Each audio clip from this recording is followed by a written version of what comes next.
Mu video iyi tikhala tikuona matimu amene ali ndi osatira ochuluka kwambiri makamaka matimu akuno ku Malawi, ndipo iyi ndi top 10 series. Langa dzina ndi Samapita 10 tikhale limodzi.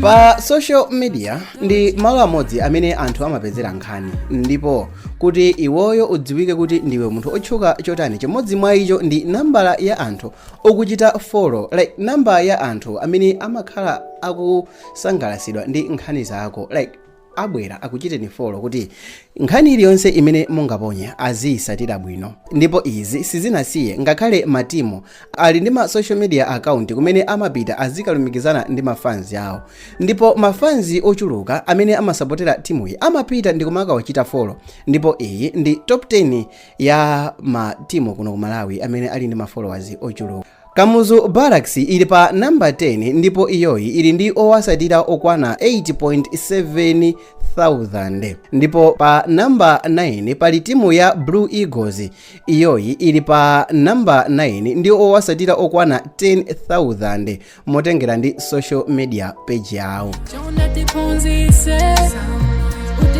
Pa namba 8 pali timu ya Mafco FC, ndipo iyoyi ili ndi owasatira okwana 11,000 motengera ndi social media page yawo. Pa namba 7 pali timu ija ya Moyale, timu ija ya asilikali, imene iyoyi ili ndi owasatira okwana 32,000.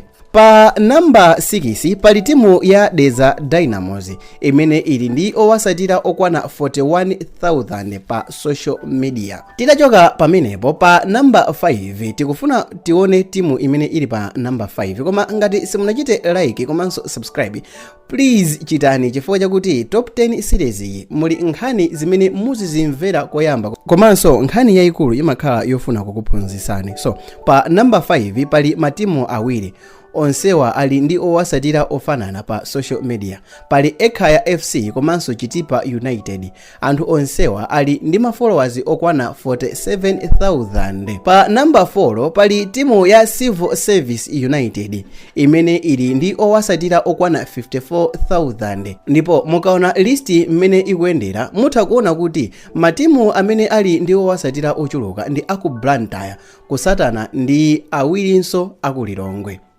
Titachoka pa 54,000 ku timu ya Civil Service, namba imeneyo titayimuse ndi 3, mwinanso kusala pang'ono ndi 4, chifukwa chakuti pa namba 3 timu ya Silver Strikers ili ndi owasatira okwana 192,000. Mabankazi watu awa ndi aku Lilongwe, aja madolo amene anali madolo a TNM mu Super League mu nthawi imeneyo Bullets isanachite dominate. Pa namba 2 pali timu ya Mighty Wanderers, ndipo iyoyi ili ndi owasatira pa social media oposera 284,000, like 1 2 3 4 5 mpaka nakafike 284,000. Pa namba 1 ndisanachite pa namba 1 ndimafuna ndingokuwuzani kuti pali zovala zina zake zimene ma celebrities masiku ano akumavala zikumalembedwa kuti Malawi.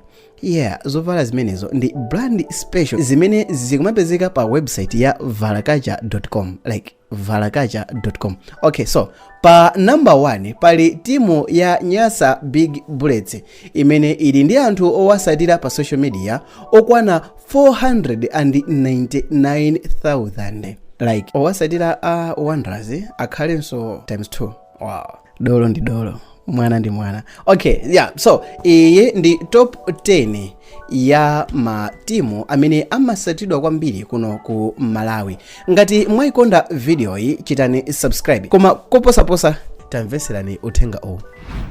Kwa amene masangalala ndi kugula zinthu zopangidwa ndi Amalawi, kwa amene mumafuna mutamatukula Amalawi mu zinthu zosiyanasiyana, uthenga wabwino ndi wakuti Malawi mmodzi amenenso amapanga ma videos ake pa TikTok, YouTube komanso pa Facebook. Tikumudziwa inu TikToker otchuka uja wayambisa brand yake iyeyo akugulisa zovala izi sikuti akungopanga print kapena kupanga like picture kupanga photocopy. Izi ndi zovala zimene zikuchitidwa design ndi Malawi. Zovala izi zikuchitidwa design ndi Malawi weniweni.